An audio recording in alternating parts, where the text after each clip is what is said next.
जय हिंद। चलिए समझते हैं सर्वनाम के बारे में। सर्वनाम को अंग्रेजी में प्रोनाउन कहते हैं। प्रोनाउन क्या है? प्रोनाउन यानी सर्वनाम। सर्वनाम के डिफिनीशन के बारे में थोड़ा सा चलते हैं। हिंदी डिफिनीशन क्या है इसकी, तो चलिए देखते हैं, इसको समझने का प्रयास करते हैं। तो संज्ञा के स्थान पर प्रयुक्त होने वाले शब्दों को सर्वनाम कहते हैं। संज्ञा के स्थान पर प्रयुक्त होने वाले शब्दों को सर्वनाम कहते हैं। और एग्जाम्पल के रूप में देखा जाए तो मैं, तुम, हम, वे आदि शब्द सर्वनाम शब्द के अंतर्गत आते हैं। वहीं पे अगर मैं बात करूं सर्वनाम के कितने भेद हैं, तो सर्वनाम के मुख्यतः 6 भेद पाए गए हैं। पहला भेद है पुरुषवाचक सर्वनाम, दूसरा भेद है निश्चयवाचक सर्वनाम, तीसरा भेद है अनिश्चयवाचक सर्वनाम और चौथा भेद है संबंधवाचक सर्वनाम, पांचवा भेद है प्रश्नवाचक सर्वनाम और छठा भेद है निजवाचक सर्वनाम। वहीं पे अगर बात किया जाए पुरुषवाचक सर्वनाम क्या है, इसको कैसे समझते हैं, तो पुरुषवाचक सर्वनाम जो पुरुषों अथवा पुरुष या स्त्री के नाम के बदले आते हैं, पुरुष या स्त्री के नाम के बदले आते हैं, उन्हें पुरुषवाचक सर्वनाम कहते हैं। अब इसके भी पुरुषवाचक सर्वनाम के भी 3 उपभेद पाए गए हैं। पहला है उत्तम पुरुष, दूसरा है मध्यम पुरुष और तीसरा है अन्य पुरुष। अगर उत्तम पुरुष की बात किया जाए तो इसमें शब्द आते हैं मैं, हम लोग इत्यादि। वहीं मध्यम पुरुष की बात किया जाए तो वहाँ पे तू, तुम, आप आते हैं। अगर वहीं अन्य पुरुष की बात किया जाए तो यह, ए, वह, वे आदि लोग आते हैं। अगर वहीं देखा जाए, बात किया जाए निश्चयवाचक, वहीं अगर निश्चयवाचक सर्वनाम की बात की जाए तो निकट या दूर के व्यक्तियों या वस्तुओं का निश्चयात्मक संकेत जिन शब्दों से व्यक्त होता है उसे निश्चयवाचक सर्वनाम कहते हैं। फिर से ध्यान से एक बार समझने का प्रयास करते हैं।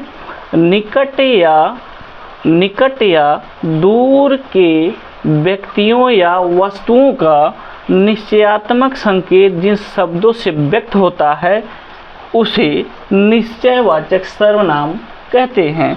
इसमें शब्द आते हैं यह, वह, ए, वे इत्यादि।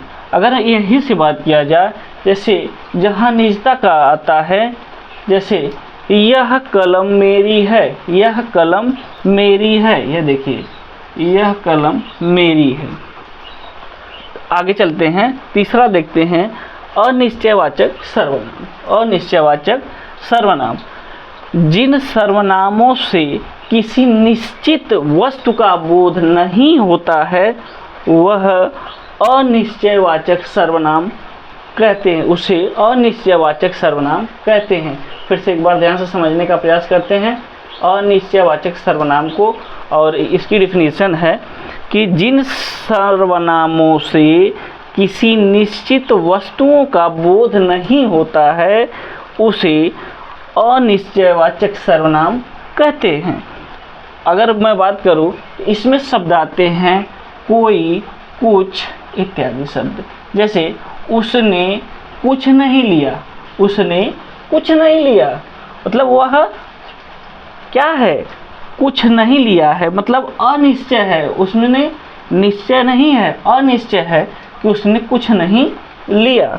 वहीं पे अगर संबंधवाचक की बात किया जाए, संबंधवाचक सर्वनाम की बात किया जाए, तो जिस सर्वनाम से दूसरे सर्वनाम या संज्ञा से संबंध स्थापित किया जाए उसे संबंधवाचक सर्वनाम कहते हैं। फिर से एक बार ध्यान से समझने का प्रयास करते हैं।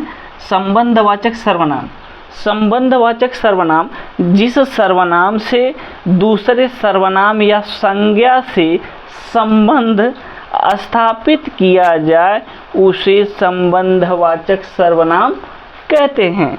जैसे अगर इसकी बात किया जाए तो देखिए इसमें 2 शब्द आते हैं, जो और सो। अर्थात कहने का अर्थ है जो आया है सो जाएगा, यह परम सत्य है। अगर बात किया जाए कि इसके अंतर्गत जो शब्द हैं और सो शब्द है, तो यह जो आया है सो जाएगा, जो आया है सो जाएगा। अगला है प्रश्नवाचक सर्वनाम। प्रश्नवाचक सर्वनाम, अगर बात किया जाए प्रश्नवाचक सर्वनाम, तो प्रश्नवाचक सर्वनाम में प्रश्न करने के लिए प्रयुक्त होने वाले सर्वनाम शब्दों को प्रश्नवाचक सर्वनाम कहा जाता है। फिर से एक बार ध्यान से समझेंगे। प्रश्नवाचक सर्वनाम को प्रश्न करने के लिए प्रयुक्त होने वाले सर्वनाम शब्दों को प्रश्नवाचक सर्वनाम कहा जाता है। और इसमें शब्द होते हैं कौन, क्या। कौन, क्या।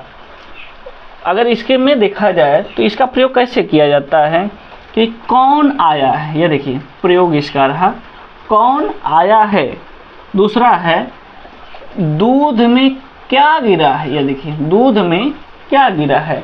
इस प्रकार हम अगला को देखते हैं, अगले सर्वनाम को देखते हैं जो है निजवाचक सर्वनाम। जो है निजवाचक सर्वनाम, यह कहता है कि जो सर्वनाम तीन पुरुषों प्रथम, द्वितीय और तृतीय पुरुष में निजत्व का भाव कराए उन्हें निजवाचक सर्वनाम कहते हैं। फिर से एक बार ध्यान से समझेंगे निजवाचक सर्वनाम को कि जो सर्वनाम तीन पुरुषों प्रथम, द्वितीय और तृतीय पुरुष में निजत्व का बोध कराए उन्हें निजवाचक सर्वनाम कहते हैं। एग्जाम्पल के रूप में समझने का प्रयास करेंगे। जैसे यह कार्य मैं आप कर लूँगा। फिर से समझने का प्रयास करते हैं। यह कार्य मैं आप कर लूँगा। वहीं दूसरा है तुम अपने आप खा लेना। तो आई होप कि मैं समझाने में आपको बढ़िया से समझा रहा हूँ, और अच्छा लगे तो लाइक करिए, और चूँकि कमेंट भी करना बहुत ज़रूरी है।